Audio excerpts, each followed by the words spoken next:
it is always exciting to see them, Stinky, although I would like a bit of notice, I have to say. Oh, it's the Poppets. Hello, my little Poppets, mums and dads, and welcome back to story time. Well, it's a very exciting story time today because it is book request story time. That's right. And we've got a little Poppet who sent me a message, which I always love to get messages from my dear Poppets, asking to have a particular book read on story time today. And before we get into that, my dear Poppets, I have to mention Stinky and I received a letter here today from my Aunt Madness and Uncle Insane. And in the letter that I read, they were all so excited and full of news. They have just purchased a rhinoceros. Yes, can you believe that? A rhinoceros.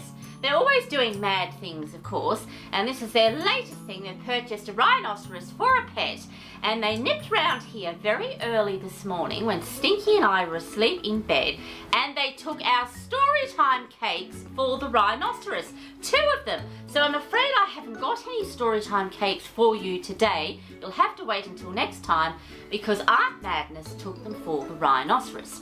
Well, Stinky, speaking of rhinoceros, I should say, today's story is called Rita's Rhino. That's right, Rita's Rhino. And this was a book request, and it was from a little Poppet by the name of Madison.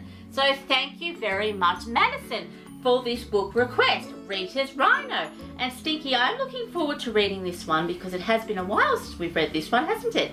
Yes, it has. Well, I think we should get you comfy, dear, and then we can crack on with the story, all right then? Yes, good boy. Ah, Rita's Rhino. Rhino's on the brain today. What sort of pet will Aunt Madness and Uncle Insane get next? They're going to have a lot of trouble feeding that rhinoceros, I think, because it's a very large animal, and I do believe that they eat quite a lot. And I've never heard of a rhinoceros eating cake, I have to say. That is rather strange. And here we go, my dear Poppets. When Rita asked for a pet, her mum said no. Pets are stinky, greedy things. You have to clean up after them and take them for walks. I'll do that, said Rita. Please. All right, said Mum. You can have a very little pet. Well, there's Rita there with her mum, and she's begging her mum for a pet because she would like to have one. She'd love to have a pet. I wonder what sort of pet Rita is going to have. I just don't know. A few days later, Mum gave Rita a jar. Meet your new pet flea, Harold, she said. Pooh, I can't even see him, Rita snorted. Frogs make wonderful pets, said Uncle Eric, handing Rita a tadpole. Sometimes if you kiss them, they turn into princes. I don't want a prince, frowned Rita. I want a pet. And there's Rita there looking rather disappointed because it's not the sort of pet that she had in mind. No, it's not. But she might just have to do with that, I think, with that tadpole. Rita decided to find a pet for herself, so she set off to the zoo. As she reached the rhinoceros's cage, it began to rain. I hate the rain, groaned the rhinoceros. Would you like to come home with me? Asked Rita. It's dry there. Yes, please, said the rhinoceros, squeezing through the bars of his cage. And there he is there. He's quite a large beast. Look at him now. I don't know how on earth he's going to get through those bars because he is quite a large rhinoceros. And he's going to come home with Rita. Rita put her hat and coat over the rhinoceros so the zookeeper would not notice. And the 2 of them walked out of the zoo. And there's Rita with her wonderful, oh, look, there's a lovely little bunny there. How sweet. And there she is with her rhinoceros, walking along there, hoping that that will be the perfect disguise and no one will notice. Although I think that they might. When they reached the block where Rita lived, it was a bit of a squeeze getting her new pet into the lift. It was not easy hiding a rhinoceros in a small bedroom in a small flat. Mum brought Rita a slice of toast covered with marmalade. As soon as she left, Rita gave it to her pet. I don't like toast, said the rhinoceros. I only eat grass from Africa. Goodness, said Rita, you'd better come with me.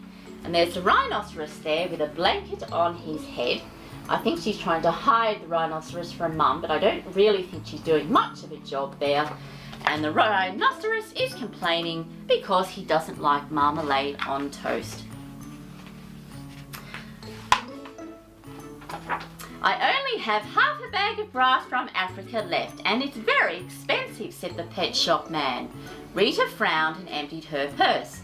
She looked at the rhinoceros. When that's gone, it'll have to be marmalade toast for you, she said.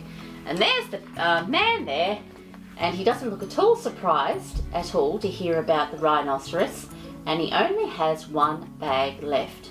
Well, I don't think one bag is going to be enough, and it says grass from Africa. Sometimes Rita began to wish she did not have a pet rhinoceros. She loved him, of course, but it would have been so much better if he were not so large. And it was unpleasant hiding the piles of rhinoceros poo every day. Oh, rhinoceros poo, she has to hide it. Oh, how revolting. Sometimes the rhinoceros missed the zoo, his comfy bed, his grass from Africa, and he always hated going up and down in the lift. Well, there's Rita there with a peg on her nose, the poor poppet, with a bag full of poo that she has to hide because she has to get rid of it so Mum won't find it. Ah! She's going to need a bath when she goes home, I think. Dreadful smell. When Rita went back to school after the holidays, she took her rhinoceros with her. She left him outside with his horn stuck firmly in the ground to stop him rolling over. Rita wagged her finger at him. "Stay," she said sternly. "Is that a rhinoceros?" asked her teacher, who was a bit short-sighted. "No, miss," said Rita. "That's my bouncy castle." Oh, it's a bouncy castle. I wonder if the teacher fell for that, my dear poppets. I don't know. The rhinoceros is a bouncy castle, says Rita. Yes, I don't think he's going to like that very much, I have to say. A bouncy castle, whooped the other children, rushing outside to play. Much as he loved Rita, the rhinoceros decided enough was enough. He's had enough. He doesn't like being a bouncy castle, my dear poppets. He has had enough. And there he is there, and he doesn't look very happy at all, I have to say. That night, he crept away back to the zoo. Well, there he is there, making his way through the darkness, and he's headed back to the zoo. And perhaps that's where he should be. He'd be much happier at the zoo, I think. The rhinoceros was happy to be back, but as he lay on his comfy bed and nibbled his grass from Africa, he often thought of Rita, and when he did, he shed a little tear. And when Rita remembered her rhinoceros, she shed a little tear too. Yes, well, they're both missing each other terribly much, but it's just not going to work because she just can't have a rhinoceros as a pet. It just wasn't working out, I'm afraid. But every summer after that, Rita took the rhinoceros to the seaside for a few days, and they always had such a great time together that the rhinoceros was quite content to eat seaweed for a change. And there he is there with Rita, so they do catch up every now and then, and they're walking in the water there having a marvellous time. A wonderful time together. The end! And that was called Rita's Rhino. And I have to say, a book request, my dear Poppet, that was very fitting for today. And thank you so much for that book request, because I do like them, as you very well know. Well, I suppose I should have a chat to Stinky. I hope he enjoyed that book. He's awfully excited about the pet rhinoceros that Aunt Madness has purchased. How she's going to keep that beast fed, my dear Poppets, I do not know. Stinky, my boy, did you enjoy that story, dear? You did? Yes. Oh, it was a wonderful story. I do like that one very, very much. What's that? You're very excited about the rhinoceros. Yes, well, we might go and see the rhinoceros tomorrow and see how he's going.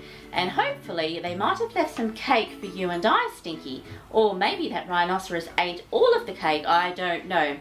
Well, my dear Poppets, we have come to the end of story time once again. Perhaps you could read a book about a rhinoceros, or you could pretend to be a rhinoceros with a great big horn and stomp around the place. And as always, my dear ones, take care. Thank you for watching. Until next time.